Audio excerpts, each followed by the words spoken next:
Samantala, inanunsyo ng Transportation Department ang muling pagbubukas ng consolidation ng mga public utility jeeps at UV Express sa buong bansa. Gayunpaman, nagpaalala ang ahensya na dapat tiyakin din ng mga operator ang roadworthiness ng kanilang mga sasakyan. Magbabalita si Val Gonzalez.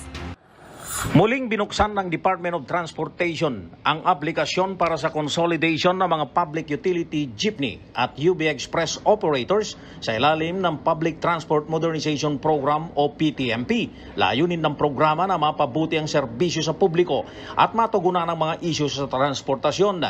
Sa Department Order na permado ni Transportation Secretary Vince Dizon, maaaring mag-apply ang mga operator na hindi pa nakakapag-consolidate dati at may mga unit na nakarehistro sa Land Transportation Office para sa taong 2023 o 2024. Pwedeng mag-apply ang mga operator na may pending motion to accept consolidation o application for consolidation. Ang mga Provisional Authority o PAs na ibibigay sa mga operator ay magiging valid sa loob ng isang taon at pwedeng i-extend o i-renew depende sa guidelines na ipapalabas ng Land Transportation Franchising and Regulatory Board o LTFRB.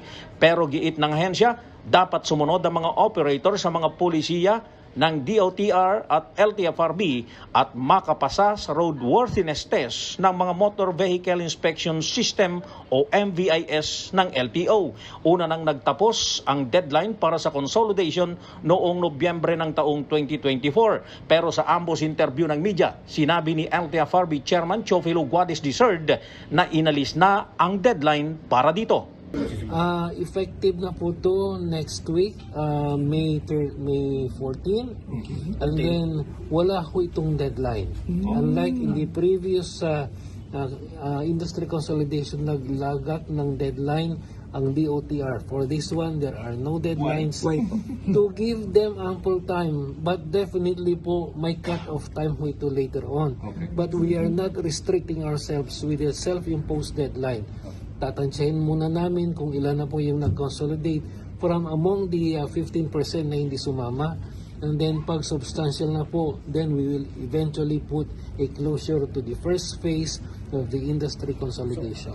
Batay sa report ng regulatory agency ay nasa 86% na ang consolidated habang 43% dito ay kompleto na ang kanilang mga dokumento.